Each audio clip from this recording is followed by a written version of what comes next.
Hello and welcome to Keepsales. Now in this video, we will be looking at the purchases feature. Now let's begin with this scenario.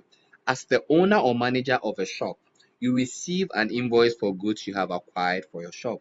Now once you've received that invoice, the next thing you want to do after you have physically reconciled the stock purchase with the invoice is that you want to know, okay, you want to update your inventory on Keep Sales. That's you want to update your inventory in the system. Okay, so in doing that, we have our purchase feature which will make this very easy for you. Okay, so let's just get to it. So in relation to the scenario that I just gave, let's just say we are working with that particular scenario. The purchase feature, okay, allows you to make updates to your inventory using your purchase orders. Okay, so you click on main menu, you go to stock. When you click on stock, okay, you see purchases. Okay, so all your purchases orders, this is where you make updates to your system using these purchase orders. So when you click inside, it actually brings you to this page. Okay, the history of purchases page. Okay, so now if you want to begin, okay, with our entries, we click on new purchase record. Okay, so over here we have what we call the connected invoice number. So if so let's just read what it means. It says if all items in this record were purchased from the same supplier, you can enter the given invoice number for record keeping. Okay, so for record keeping sake, okay, you can just enter let's just say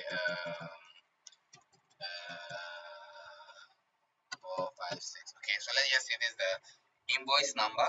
Okay, now we go to the date, so we select this and then we click on done. Okay, now once we are done, okay, you just click on create new purchases record and then you click on add items. Okay, so this is set up for us. Okay, now we are ready. It says ready to update your purchases record. Okay, so now the system is ready for us to update. Okay, so over here you notice that the information we gave earlier is what we find here. You find your logo. That's if you have your logo, it will be displayed over there. And then we see what we call parked. I'll later tell you what the parked actually means. Okay, so now we have to choose our product. So based on what's on our invoice, okay, we can just begin to choose our product. So let's just say, okay, so we've received, if you're a pharmacy, so let's just say we've received on our invoice, you have paracetamol. So then we enter the total cost received. Now, one thing I want us to note is that you can't enter any value for unit cost. But you can only enter a value for your total cost. Now, when you do that, let's just say on our invoice, okay, the total cost, okay, for the paracetamol we received, that's for this product that we received is 1,000. Okay, so when you come now, you look at the quantity also, and then you update the quantity. So let's just say we received 200. Okay, of that. Okay, all right. So now it tells us what the unit cost is. Okay, so now we enter the total cost and then we enter the quantity as well. So let's just go on to select a number of products.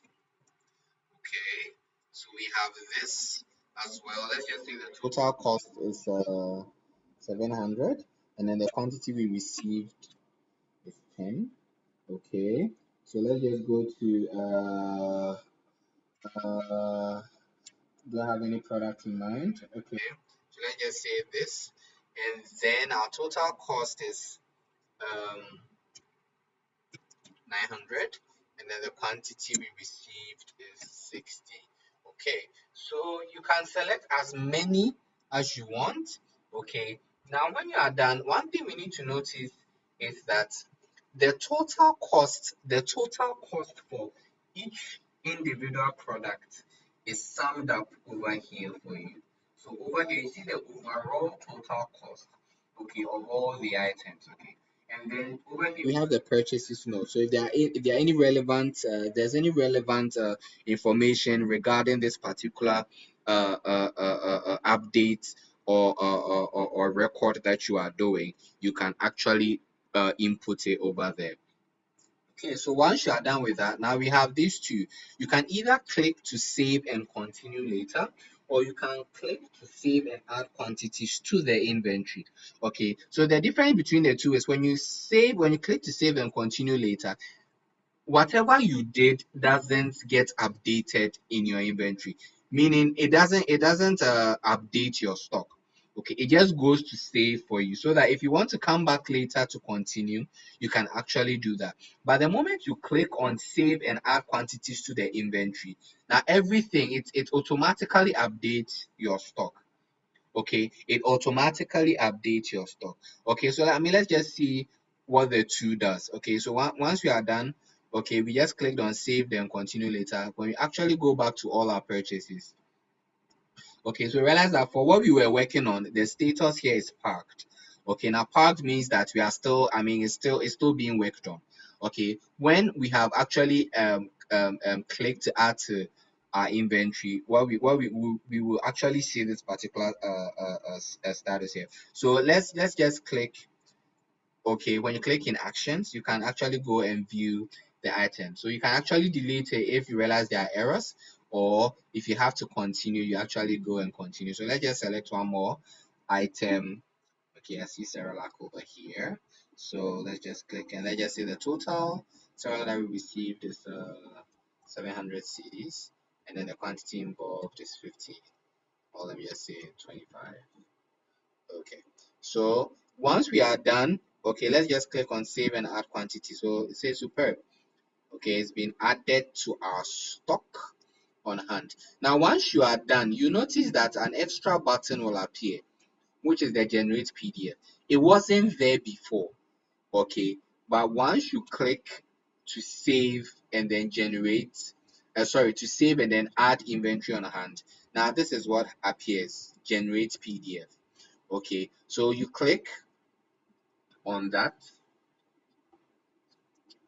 Now this window opens and then now you have the PDF format, okay, of your invoice. That's your updated stock. Now what this particular report helps you is that now you are able to tally what you have here with what you have, with your invoice. Okay, so it's easier to know that okay, this was the total that I got on my invoice. Okay, is it the same as what I see here? This is the total quantity that I bought. Is it the same that I see here? Okay, so this makes it very, very easy for you. You can even print it, you can download it, or you can print it out, for records keeping purposes. Okay, so this is how you go about your purchase orders, okay, and actually enter your purchases, okay, onto Keep Sales and update your inventory using the purchase feature. Okay, I hope you enjoy the video. There are more of these amazing videos for you, so do well to check them all out. Thank you so much again for watching this video. I hope to see you in our next video. Do have a nice time. Bye bye.